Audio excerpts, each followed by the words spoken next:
This year, if you do good, you do for yourself. If you do bad, you do for yourself. You do Mr. good, you do for Dogood, yourself. Part If 4. you do The moment the third girl left his compound, Mr. Dogood could no longer hide his frustration. The sun was already leaning westward, and the laughter that once filled his yard felt like a distant memory. He paced slowly, hands locked behind his back, his heart heavy with disappointment.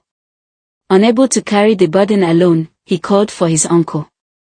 When his uncle arrived, Mr. Dogood spoke with a trembling voice. "Uncle, I don't understand anymore. Why has this been so difficult? How do I find a woman who truly loves me? Everything about this marriage arrangement feels wrong." He paused, his eyes lowered. "Is there no other way? No other path I can take to find a wife?" His uncle studied him quietly, then responded calmly, almost too calmly. "Wait," he said. "Before anything else, tell me, what exactly are you looking for in a wife? I want to know." Mr. Dogood sighed and began to speak, unaware of the weight his words carried. "I need a woman who truly loves me," he said. "Not my wealth, not my name. According to the goddess of wealth, the woman I marry must be kind, courageous, loyal, and strong. She must be ready to put me first." He hesitated, then added softly, "I am destined to experience hard times in the near future. I don't know what kind of hardship it will be, but I know it will come. That is why I need a wife who can stand by me through shame, through hunger, through loss, through everything." He explained everything. The warning. The rule. The fear of marrying wrongly.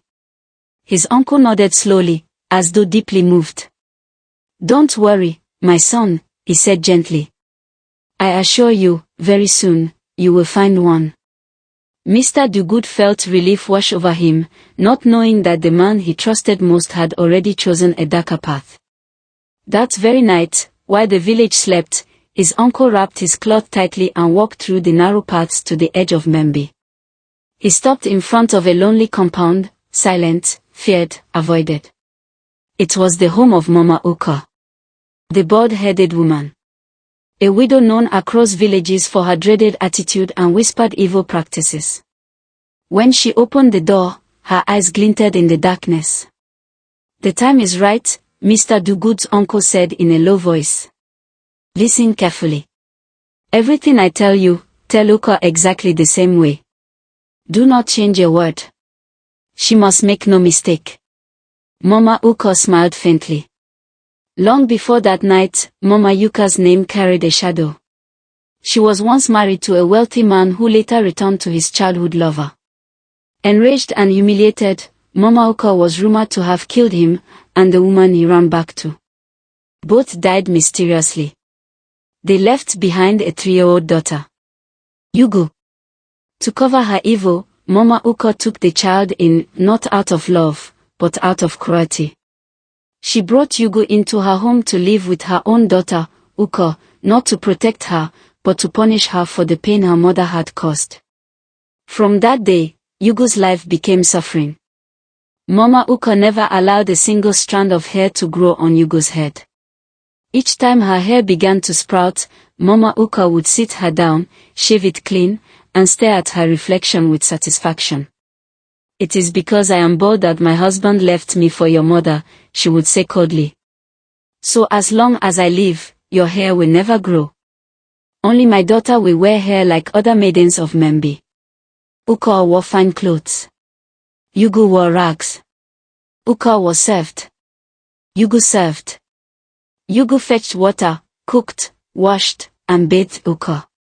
She followed her everywhere like a shadow, enduring insults and beatings in silence. When Mr. Dogood's uncle finished his secret arrangements with Mama Uka that night, a dangerous seed had been planted. The very next morning, Mama Uka woke up early. She began to prepare Uka.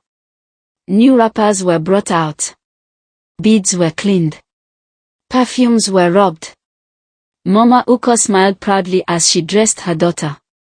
"You are going to meet Mr. Dogood," she said. "And you will say everything exactly as I tell you. From the corner of the hut, Yugo watched silently, her bald head lowered, her heart unaware that destiny was quietly shifting.